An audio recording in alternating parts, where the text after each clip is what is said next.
Welcome back, students. So there are two topics which we are going to discuss today. First is permanent magnet brushless DC motor, also known as BLDC, and we will also be discussing linear induction motor known as LIM.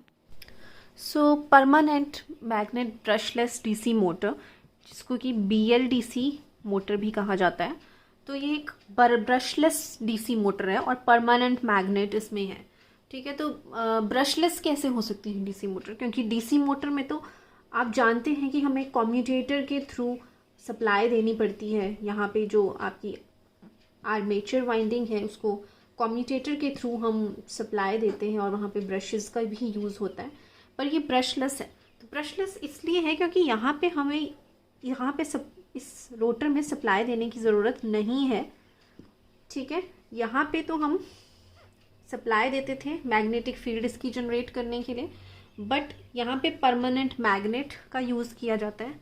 तो rotor की जगह को supply देने की हमें कोई ज़रूरत नहीं है, सप्लाई देने की भी कोई ज़रूरत नहीं है, तो फिर वहाँ पे ब्रशेस का भी कोई काम नहीं है, ना कम्यूटेटर की कोई ज़रूरत है। यहाँ पे बस एक परमानेंट मैग्नेट का यूज़ किया जाता है जिसके नॉर्थ एंड साउथ पोल्स इस तरह से मार्क्ड हैं।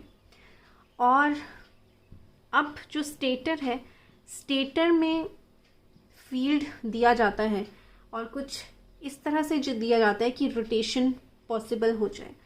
तो हम देखते हैं कि कैसे होता है। तो अब यहाँ पे डीसी मोटर है ये, तो हम यहाँ पे पोल्स मैंने बनाए हैं और यहाँ पे आप सप्लाई देंगे। अगर आप एसी सप्लाई देते हो तो वो अल्टरनेटिंग होता, आपके पोल्स अपने आप ही चेंज होते। ठीक है, या 3 फेज सप्लाई होता तो आप ऑटोमेटिकली आपकी रोटेटिंग फील्ड बनती है, तो तब तो मैग्नेट उस रोटेटिंग फील्ड को चेंज करने की कोशिश करता। बट यहाँ पे ये डीसी मोटर है, तो डीसी मोटर में हम क्या करेंगे, अगर हम सिंपल डीसी देंगे तो मैग्नेटिक फील्ड फिक्स रहेगी। ठीक है, अब तो इस मैग्नेट को हम कैसे रोटेट कराएंगे? रोटेट करवाने के लिए मैग्नेटिक फील्ड में कुछ मोशन तो होना चाहिए, तो उसके लिए हम स्विचिंग का यूज़ करते हैं। स्विचिंग का यूज़ कैसे करते हैं? तो सबसे पहले सपोज हमने इस तरह से करंट दिए हैं कि इधर साउथ है, इधर भी साउथ बन रहा है और इन दोनों साइड नॉर्थ बन रहा है। ठीक है, तो इस सिचुएशन में क्या होगा आपका,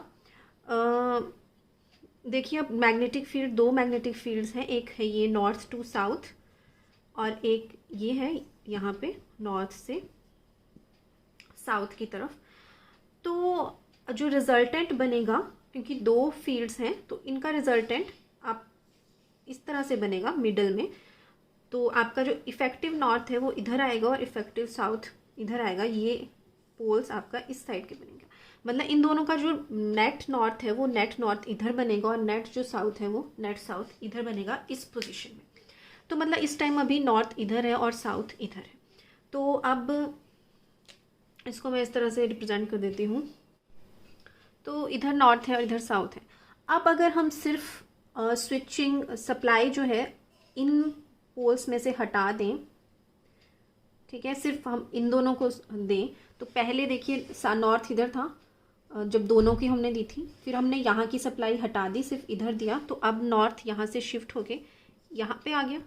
ठीक है, अब मतलब नॉर्थ पहले से इधर बन गया इफेक्टिव नॉर्थ, तो इधर अब इफेक्टिव नॉर्थ बन गया। अब अगर मान लो अब हमने इफेक्टिव नॉर्थ अगर इधर बनाना है इस पोजीशन में, तो कैसे बनेगा? तो आप इधर भी नॉर्थ बनाएंगे और इधर साउथ बनाएंगे, तो इन दोनों का इफेक्टिव नॉर्थ इधर बनेगा और इफेक्टिव साउथ आपका इधर बनेगा। तो अब ये नॉर्थ पहले इधर था, फिर इधर आया, फिर इधर आया। अब अगर आपने इधर इफेक्टिव नॉर्थ बनाना है तो हम इन दोनों को सप्लाई देना बंद कर देंगे, तो इफेक्टिव नॉर्थ इधर बन गया। वैसे अगर इधर नॉर्थ बनाना है तो इन दोनों को नॉर्थ बनाया जाएगा। ठीक है, तो इस तरह से हम रोटेटिंग फील्ड को प्रोड्यूस करवा सकते हैं स्विचिंग से, और फिर मैग्नेट उसको चेज करेगा।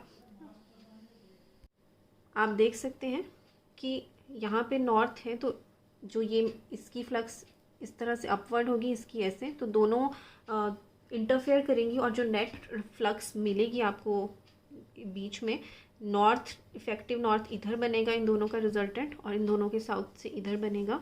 ठीक है, क्रॉस मैग्नेटाइजेशन होगी क्योंकि इधर, तो इस तरह से ये वाला पोर्शन नॉर्थ बनेगा और ये वाला साउथ बनेगा इनकी वजह से। तो अब यहाँ पे ये इस तरह से रखा है, तो ये साउथ इस नॉर्थ की तरफ को अट्रैक्ट हो जाएगा, क्योंकि इन दोनों का इफेक्टिव नॉर्थ इधर मिल रहा है। तो ये साउथ आपका इधर आएगा और ये नॉर्थ इस साउथ की तरफ अट्रैक्ट होगा। तो अब ये घूम के इस पोजीशन में पहुंच चुका है। अब अगर इसके बाद आपको इसे रोटेट करवा के इधर लाना है, तो अब मतलब ये साउथ अभी इधर है, तो साउथ आपको इधर लाना है।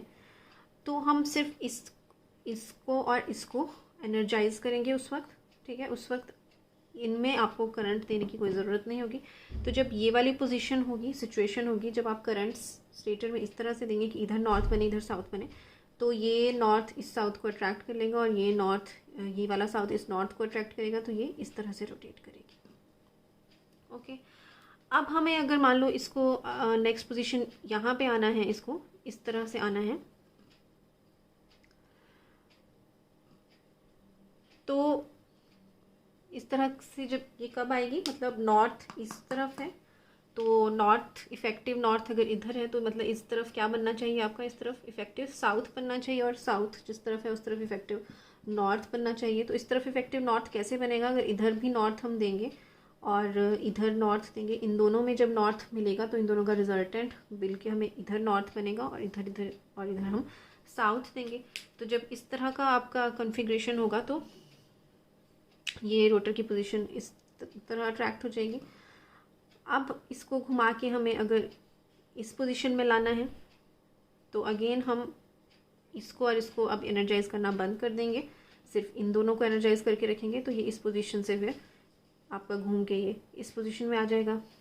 सिमिलरली अगर अब हमें यहाँ पे अगर हमें अब इसको मूव करवाना है, इस नॉर्थ पोल को इस तरफ को मूव कराना है, तो इधर हमें इफेक्टिव साउथ बनाना पड़ेगा और अब इफेक्टिव नॉर्थ आपको इधर बनाना पड़ेगा इस साउथ को अट्रैक्ट करने के लिए। तो इधर इफेक्टिव नॉर्थ बनाने के लिए हमें इधर नॉर्थ और इधर नॉर्थ बनाना पड़ेगा और इधर साउथ बनाने के लिए यहाँ पे साउथ बनाना पड़ेगा।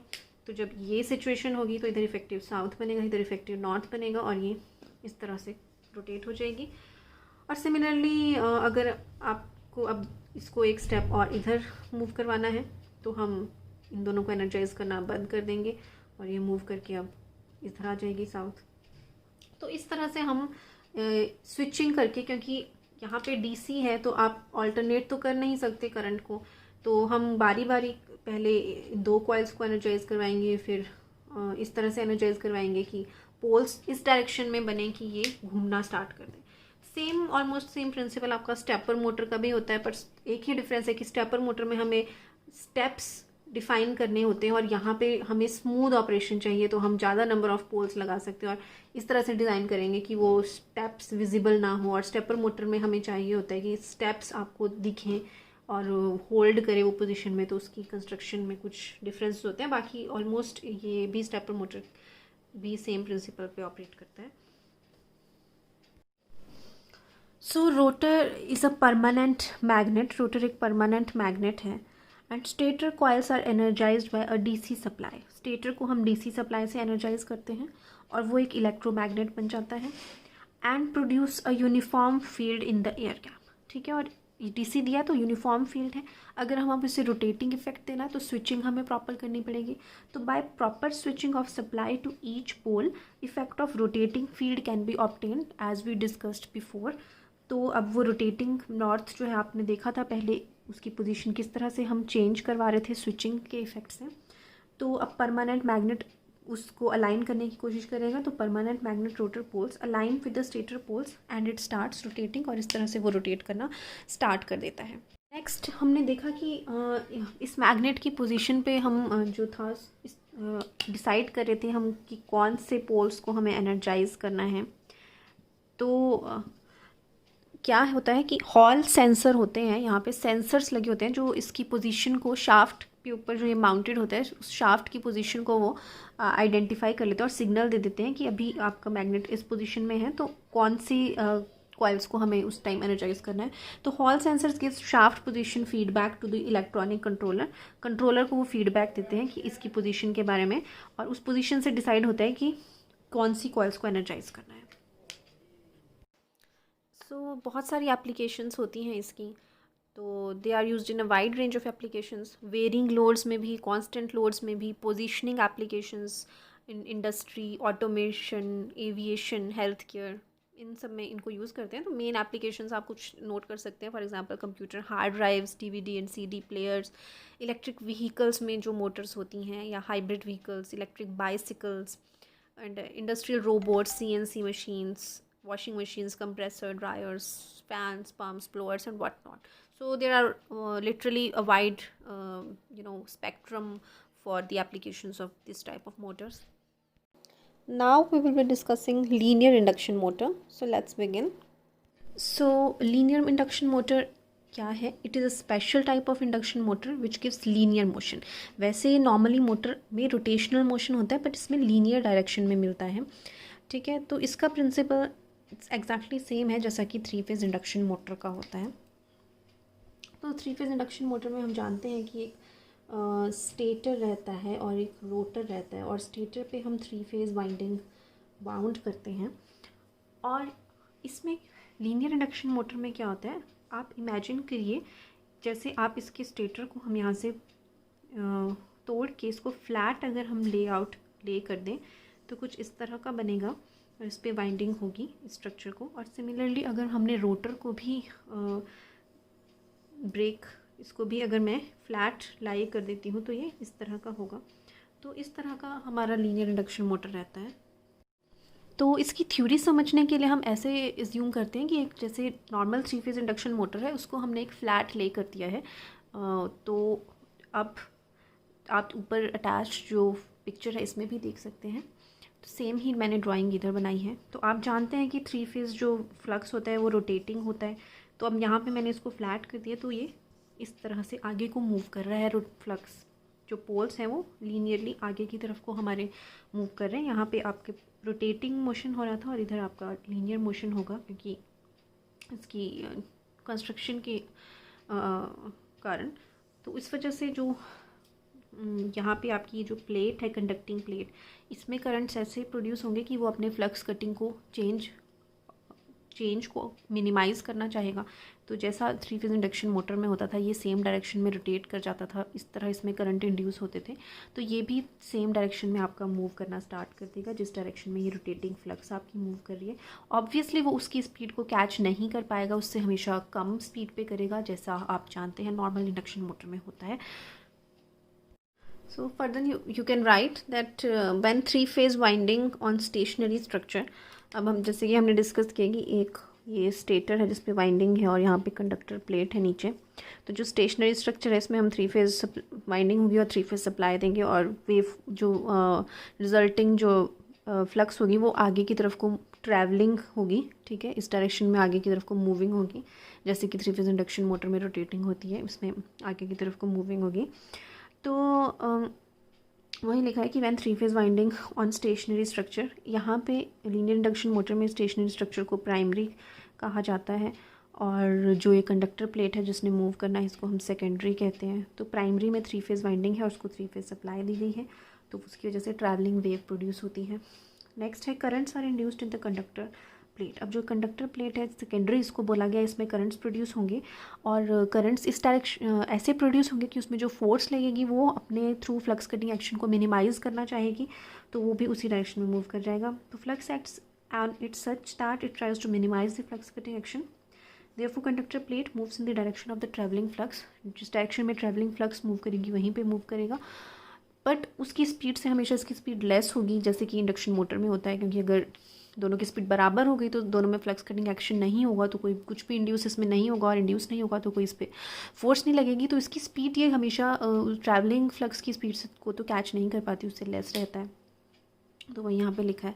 अब इसी का यूज़ हम ट्रैक्शन में बहुत इसकी एप्लीकेशंस होती है. ट्रैक्शन जैसे कि जो आपकी इलेक्ट्रिक ट्रेन्स होती हैं या बसेस होती हैं, कोई भी व्हीकल, तो वहाँ पे ट्रैक्शन सिस्टम में क्या किया जाता है, मान लो ट्रेन है आपकी, तो ट्रेन की जो बेस है उसमें आपका ये कंडक्टर होता है, मतलब उसको सेकेंडरी बनाया जाता है इस तरह से. और जो रेल पटरी है आपकी, रेल्स जो है पटरी पे हम वाइंडिंग की जाती है. ठीक है, मतलब उसको प्राइमरी बनाया जाता है, 3 फेज़ वाइंडिंग की जाएगी. तो अब 3 फेज़ वाइंडिंग की वजह से जो आपका ट्रैक है उसमें जो फ्लक्स बनेगी वो ट्रैवलिंग बनेगी, और इसकी वजह से जो ये मान लो ट्रेन है तो ट्रेन के ऊपर जो फोर्स है वो उसी डायरेक्शन में लगेगी तो वो मूव करना लग जाएगा। तो इस तरह से इसका यूज़ हम ट्रैक्शन में कर सकते हैं। और भी बहुत सारी एप्लीकेशंस हैं जैसे स्लाइडिंग डोर्स, या फिर जो पार्क्स होते हैं आपके वहाँ वाटर पार्क्स में वाटर स्लाइड्स, जो स्लाइडिंग स्ट्रक्चर्स हैं वहाँ पे हम लीनियर इंडक्शन मोटर का यूज़ कर सकते हैं। तो आगे एप्लीकेशंस हम देखते हैं। तो एप्लीकेशंस आप देखिए, जैसे फर्स्ट एप्लीकेशन है ट्रांसपोर्टेशन इंक्लूडिंग इलेक्ट्रिक ट्रैक्शन।